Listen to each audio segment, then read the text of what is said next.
Plans are only good intentions unless they immediately degenerate into hard work.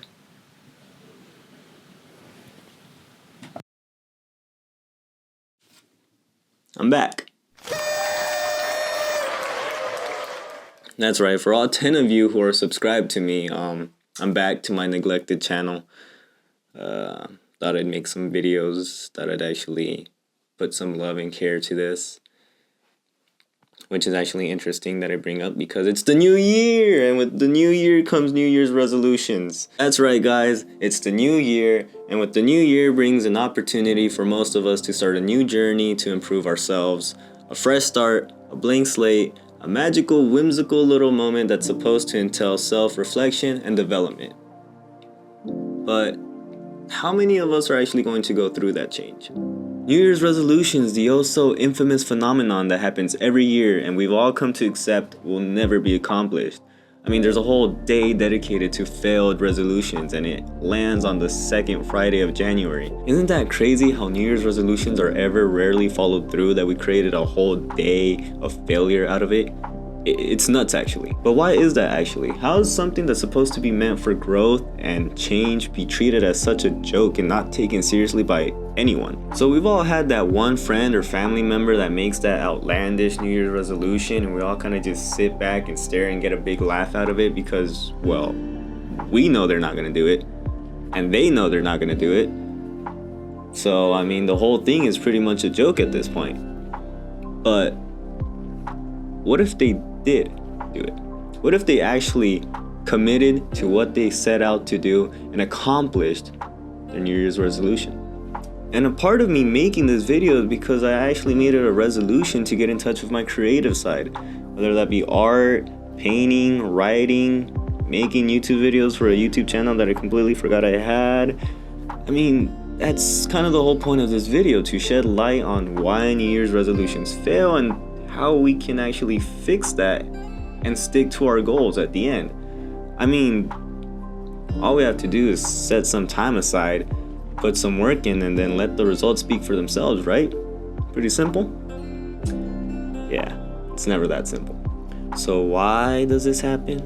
Why do we fail so often? How do we fix this? What are the statistics? Well, let's get scholarly here. Yes, that's right, I did some research. I'm in college. I have to back up what I say sometimes. All the time. I got this from a CBS article. So according to Forbes Health in 2023, there was a research conducted that surveyed 1,000 people about their New Year's resolutions. And of those 1,000 people, only 8% of them actually kept up with their resolution after the first month. And then that number drastically falls down to 1% at the end of the year. And that's not mentioning that 25% of those people say they're going to commit to a resolution, only for about 10% of them to actually say they accomplished their goal at the end of the year. So another study was conducted with over 1,000 participants to see the difference between approach-oriented goals versus avoidance-oriented goals, as well as the efficacy of support groups. The participants were told to report their resolutions and how confident they were to achieve it. So what's the difference between the two goals? Well, approach-oriented goals is moving towards something that's desirable. For example, let's say you want to lose 50 pounds. Here, the motivation is weight loss, and it's the positive outcome that you are wanting to reach. So you might do exercise, you might go to the gym, you might diet, whatever it may be, in order to reach that goal. On the other hand, you have avoidance-oriented goals, and that's motivated by the fear of gaining something that's undesirable. So instead of making a goal that says you want to lose 50 pounds, you might make a goal that's along the lines of, I don't want to gain any more weight. There, you're avoiding anything that might contribute to that negative aspect. So you might eliminate certain foods from your diet, you might change your eating habits, you might change your sleeping habits, whatever it may be that contributes to that weight gain. So let's keep that in mind as we go through this video. Alright, so let's get into the good stuff. There were 3 groups created in this study. The first group were given the basic instructions and directions to follow up with their resolution and 3 self-report measures.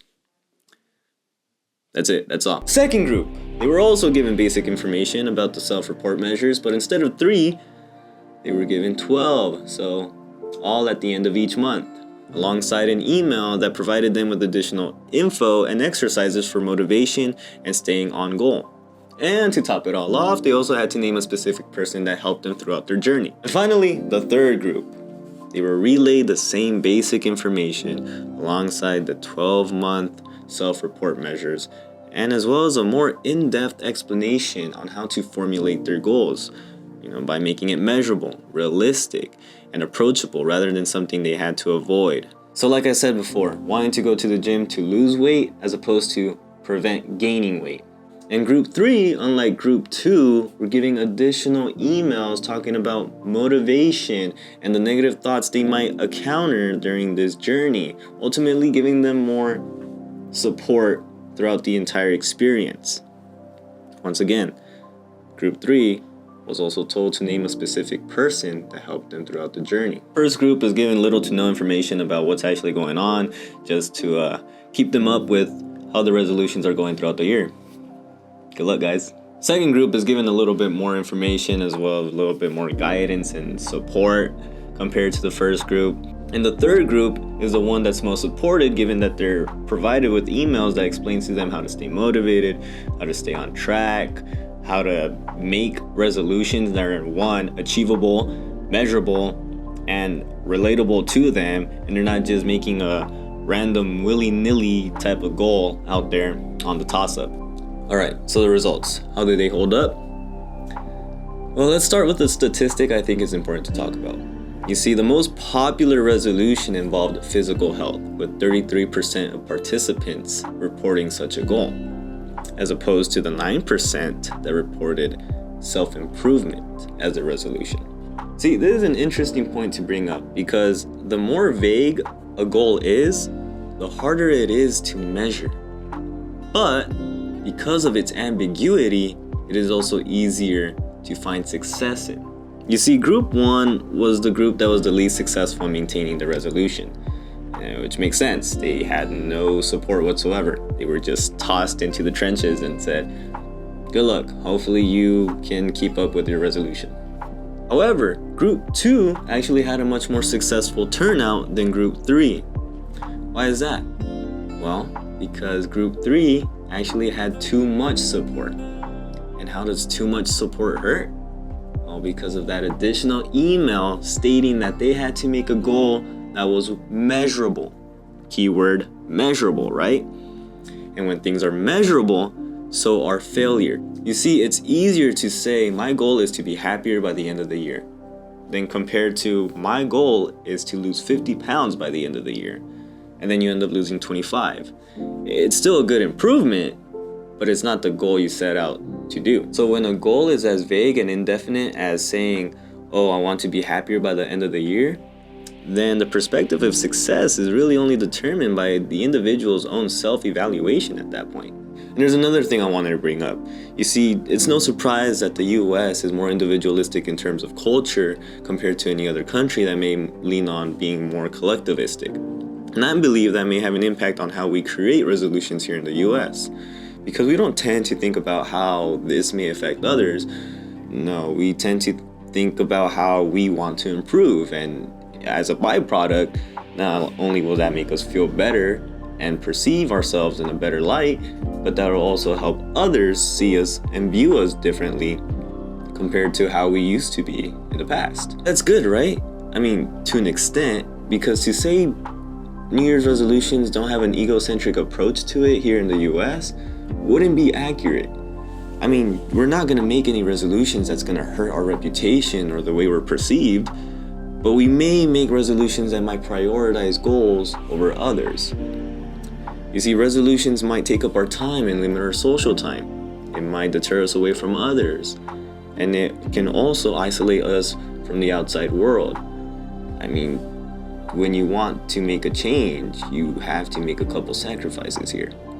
And I think that's the hardest part in terms of resolutions, and that's change. Breaking out of old habits and creating new ones. For example, you just got off work, right? And you want to go on a run because you made it your resolution to start running again or stay active or whatever it may be. And then you get a call from one of your friends saying, hey, we're going out tonight.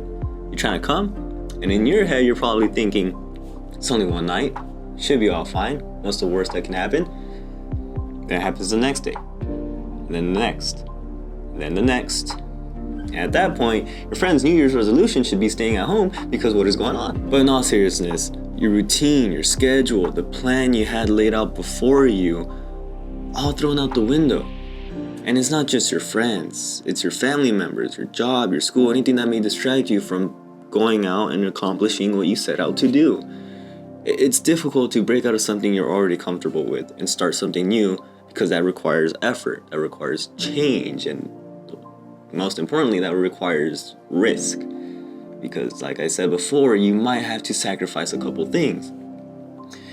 You know, trying to find a balance between it all is not an easy task. It's daunting, actually. And why would you make or take such a risk for something so small as a resolution that you just made for fun, right? It's almost not worth it at that point. It's instant gratification versus long-term success in the future, which you don't even know is actually going to come or not. Because like I said, most people who do commit to the resolutions don't really accomplish their goals by the end of the year. So what does that mean for New Year's resolutions? Do we take them seriously? Are they just a joke for us to laugh at? Well, like most things in life, there's really no set plan out there. We like to feel validated. We want to feel as if everything we're working towards is actually worth it. There may be sacrifices made along your journey, but that's needed if you're gonna let your old self go, right? Try to associate yourself with people who align with your mindset. That way you can all support each other along the way. And then the issue arises with making the resolution itself, right? You want to make it measurable, but you don't want to make it unrealistic to the point where you're off the mark by the end of the year. You want to see this naturally progress throughout. And I think the best way to do this is through SMART goals, right? S-M-A-R-T. S being specific, M being measurable, A achievable, R related, and then T time bound. You know, every month or so, check where you're at, check how far you've come, and then in the next month, make a new goal, self-evaluate, see where you're at, and then understand what you have to do in order to hit the goal by the end of the year. It's little baby steps, right? Don't take something so big and make it blow out of proportion, because we're not going to become millionaires overnight, and you're not going to see change overnight either. It's a small process. It's a tiny little thing that can become big if you know how to nourish it. And I think the biggest problem with New Year's resolutions is that they give a false sense of action, one that is believed to be achievable just because the hand on the clock strikes a new number.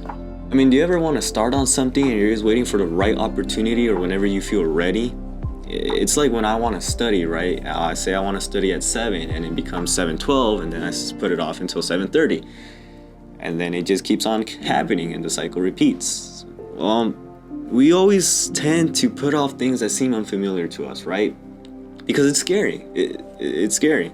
We either don't know where to start or we don't know where it's going to lead us. But here's the thing. There's never going to be a right time. There's never going to be a right moment. We just have to make that for ourselves. And I know everyone's situation is different. Like I said before, we have friends, we have family members, we have various issues that may arise and factors that might distract us from our main goal. And that just goes to show that whenever you have time, no matter how small, take advantage of it. I mean, time is valuable. It shouldn't be taken for granted. So take action, no matter how small it may be, because in the end, it'll be a big step forward into achieving what you want to do. Write down your progress, journal it, keep track of how far you've come, and then you'll see the results flourish over time. And then sooner or later, it'll become a habit. It's not going to be easy, but all things in life are never easy to come by. That's usually what separates everyone from anyone. So don't get lost along the way. Look, I want to accomplish my New Year's resolutions by the end of the year, right? And I want to know how you're doing in terms of accomplishing your resolution as well. And as stated before in this video, support is helpful, right? It's an obvious thing, so why don't we do it? Why don't we support each other? Why not be there for each other? Let me be there for you and you guys be there for me. Of course, I don't know how many people are actually going to see this video, but for the few people that do, let's keep up, right? Let's see how far we come in this new year. And who knows, we might just surprise each other, right? A new year won't bring a new person, but a new approach will.